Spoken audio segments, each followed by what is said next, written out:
Hey! Hey! Hey! Oh hey! Welcome to No Fun Club. Come on in.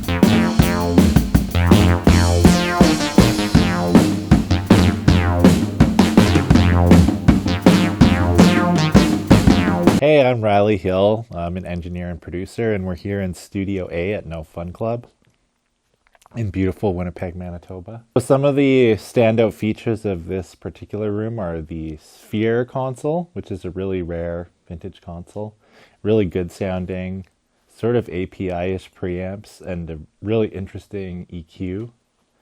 The EQs have these little pictures that show the frequency and what the shape is like, which is really fun.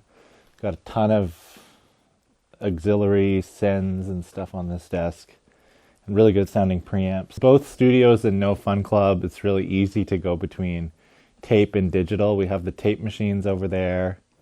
We have the computer and the converters here.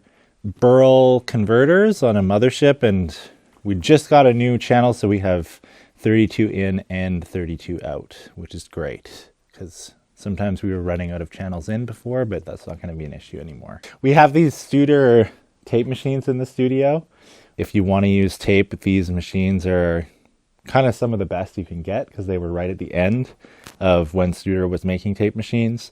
So they actually have a lot of digital stuff controlling them, but the sound, the signal path for the audio is all analog, and they're super reliable, super great sounding. You can get a cool tapey sound if you hit them hard, but they can also be extremely transparent. And the ATRs are kind of everyone's favorite 2-track for mixing down. So in this studio, you can do totally all tape or digital or a mix.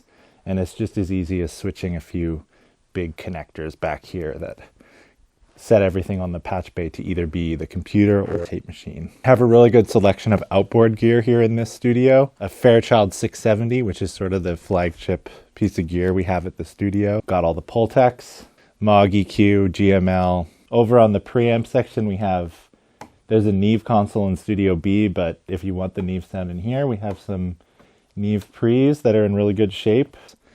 Some vintage ones, some vintage sounding ones, and some new stuff.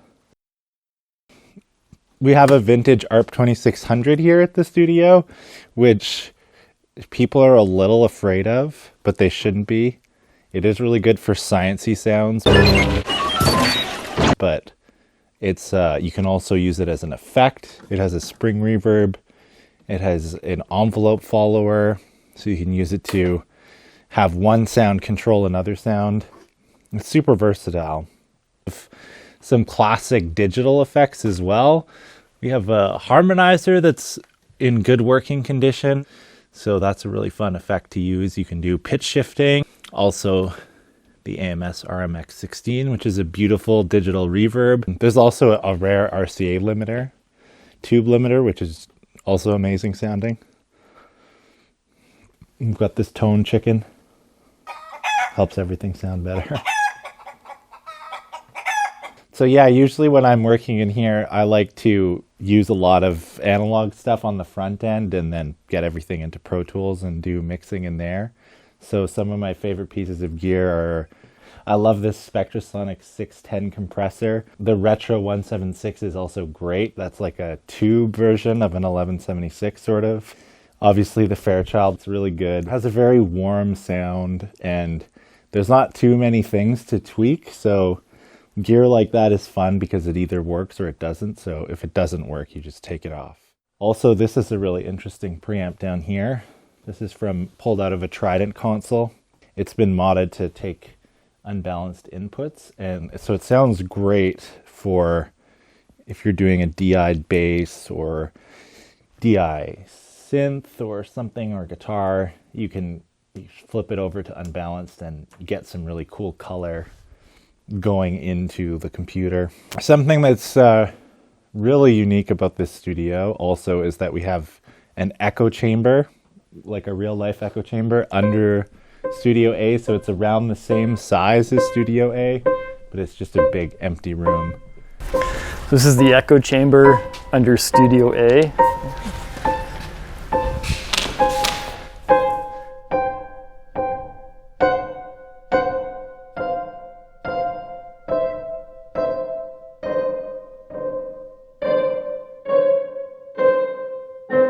So if you're on the console, you can just send audio into the basement and it sounds beautiful. And like all of the rooms are connected together. Pretty much anything that you can think of with using the rooms together, it's all very easy to do, which along with the space being really beautiful, just also having thought out how to get sound between all the rooms in kind of every way you'd want to use. It just keeps the creative flow really going. So people can just like, any way they want to do their recording, we can make it work because there's all these rooms, they're all connected, but they're isolated. It's a great space to work for pretty much any session you can imagine. Studio A is definitely the choice room for video. There's the big room, and then there's also the smaller live room. This room is a favorite for video. It's got this really cool functional art piece on the wall that acts as a diffuser.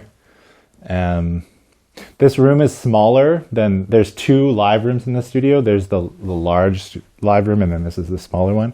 But this one actually has a bit more, it's a little bit of a shorter decay, but it's a bit more lively because of the way the room's designed. So you can get these really explosive, massive drum sounds in here.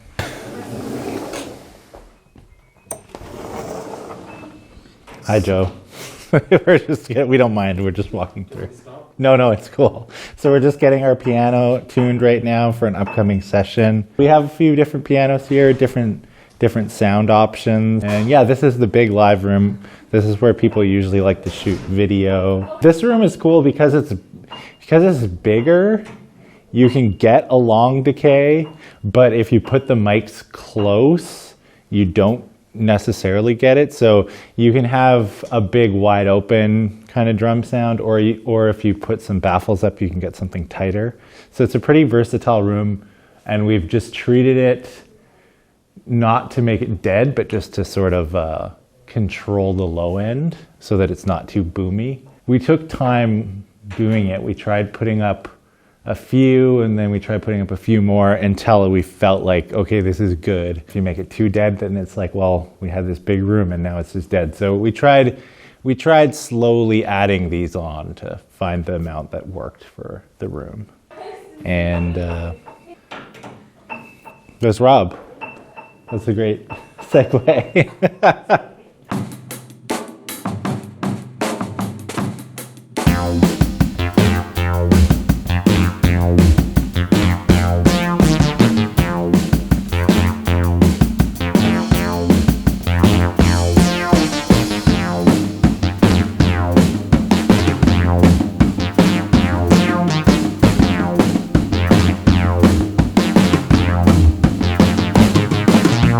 Welcome to Studio B. Pretty much everything you see here is made out of reclaimed lumber from a barn we salvaged, which helps with the acoustics. It's got the same kind of well-treated bass trapping, corner traps, diffusion, same like acoustic tin ceiling with the hundreds of thousands of little holes poked through it. Same construction, which is room within a room, floating floors with rooms that are below a certain threshold in size, lower frequencies because there's a longer wavelength, take longer to die out. So they can sometimes kind of bounce around and you get it kind of phasing issues. So we've addressed that with, if you look here, there's like all these holes ported right through the foundation and the floating floor. Acoustic porting, it just creates what we call like a Helmholtz resonator when you couple the air volume of this room with essentially like a one-to-one version of it in the basement that's padded. Everything from the adjoining rooms kind of comes up on the patch bay console. We're set up to record seamlessly hybrid, so we can do 24 track tape and mix down to 2-inch. We can also record directly to tape while dumping to Pro Tools at the same time. Nice Burl converters and very fast Computron cheese grater version. The coolest thing about the B room, the B studio is maybe a little vibier. Kind of pick the consoles based on the sound of the rooms, whereas Studio A, the big live room, is a little larger. So we wanted something that would really catch quick transients, which is why we went with the Sphere Eclipse C. This one's a little slower. For people out there who know anything about consoles, it's got the faceplates and it looks like a Neve Melbourne, but it's actually one of 2 custom-made consoles that were ordered by the Australian Broadcast Corporation. So Neve were testing out the narrower Kelso Melbourne channel strips during this time, but it's essentially a Neve 8068 with Melbourne faceplates. So people are kind of surprised when they hear the sonic footprint. And it was made to broadcast spec, so it's generally a higher quality than something that was specifically designed for audio. And it's 40 channels as opposed to 32 with the Sphere. Yeah, same deal, NS10 monitors. Hey, I'm just jumping in here to give a little update. We've since changed. We have the NS10 still. We used to have ATC speakers just like the other room, but we found they were a little too big for this studio.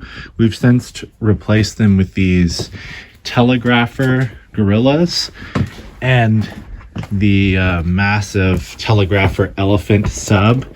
And yeah, these speakers are awesome. They sound great with the room. We've got vintage Gothic sound diffusion technology. So can you point at that? Chandelier tech. Lots of buttons and knobs to mangle your sounds to your liking. This Space Echo RE201 I like to use as a distortion unit, which I found out it overdrives really nicely. So you can send like a vocal or something else for really gnarly saturation and blend it back to the original. So not how it was designed, but something that I use quite often. The LA3As, for sure, on anything that's string, so guitars, bass is especially nice. The 1176, this is cool. This is like pro replica. So there's this guy in Poland. They'll make you like exact version of a vintage one. You find the parts. So I found like all the vintage correct parts. So essentially it's a 1176 blue stripe with all the original components, which is cool for a fraction of the price. Yeah, we got a good mix. Lots of tube gear, solid state. Got a rack of preamps and EQs, some delays, compression. Wall box over here if you want to send anything to any of the other rooms. So say you want to play guitar or bass in the control room while you're tracking, which is nice because you can hear in better fidelity than headphones. So if you're doing overdubs, you could just have your guitar head or bass head here, patch it into the control room, and then you can like tweak the tone and not have to go back and forth. And you're hearing exactly what's getting recorded through the microphones. I use that quite a bit. It's pretty handy. Yeah, these are awesome. I wish they got used more. You have to be kind of willing to take a sonic journey. But this AMS delay unit, the 1580S, it's like an instrument into itself. You could just send any signal. It could just be noise, and you'd come back with something completely original and unique. So I like to push that on people whenever we can. This is a flagship piece for creepy childhood sounds. We sample it and subtly blend it in every record that's been recorded here. Welcome to Live Room B.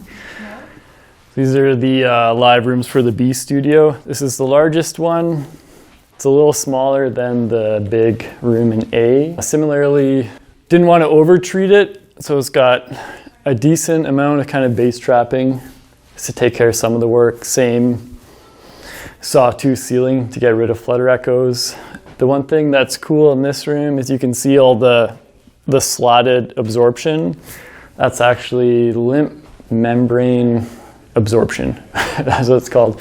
So it's a simple calculation based on the dimensions and volume of the box, and having like mass loaded vinyl create a seal but not pull taut. But all that means is that it's pretty balanced room. I say it's somewhere between the big A room and the second live room in Studio A. It's things can kind of sound more intimate and punchy in here, but then also you can still get that really huge exploding drum room sound pretty easily too, just by playing with where to place the mics in the room. Another cool thing is we left the big loading bay door up and just bricked in and then put absorption in front of it, so you can slide it back and forth, and it actually changes the acoustics of the room quite considerably. It's quite noticeable, which is cool. Yeah, that's it. And then similar to Studio A, we've got a very tiny ISO booth, wall boxes connecting all the rooms, and the dead room, a little smaller than the one in A. But I think it actually sounds, I want to say, a tiny bit better if you want those super isolated, kind of dry drums. You think like an Al Green record or a Wire record from the 70s. This would be a good place to start. Acoustic guitar actually sounds phenomenal here too. Really good sight lines in the studio as well. And it's outfitted with whole tech like the other. Essentially every room in the studio except the big live rooms are ported. And each room is also a room within a room. There's not one room in the studio that shares a ceiling, wall, or floor, even the ISO booths. Fairly minimal noise bleed. Yeah.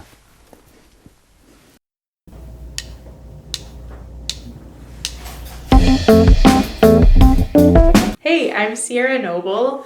I'm an artist, producer, engineer, and I also work here at No Fun doing admin and bookings and communication stuff. So if you email, it will probably be me. Here at the studio, we also have places you can stay while you record your record. We have 2 rooms that sleep up to, well, between 4 and 8, or maybe even 9 if you're cuddly people in each room. We also have a Murphy bed here that's also a double.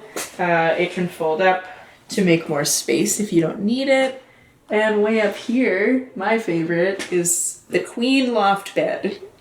It's pretty amazing. We have some storage space here made out of all the same reclaimed wood that you'll see in the rest of the space. And this beautiful barn-style door over here, going into a really nice bathroom. Shower.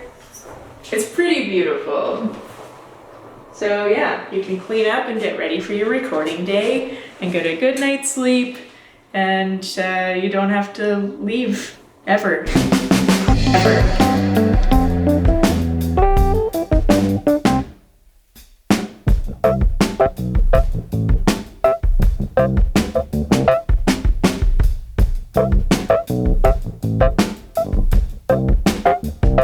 Hey, I'm Domo. I'm a musician and music educator. I work here at No Fun Club. I'm doing marketing and design projects mostly. And welcome to the kitchenette. So this is located between the 2 dorm rooms. It's kind of a cozy, a little bit more private space away from Studio A, which tends to be pretty busy. Musicians who stay here like to get their snacks out, maybe watch a little bit of TV, put their stuff in the mini fridge, use the microwave. Cozy. Let's go check out the main kitchen.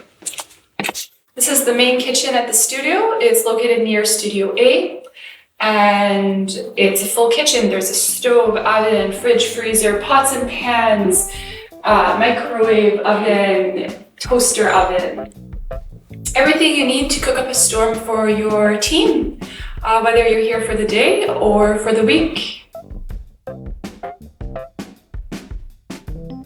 Thanks for joining us on this tour. Make sure to follow us on YouTube, Facebook, and Instagram, and we hope to see you in real life real soon. Bye! Bye.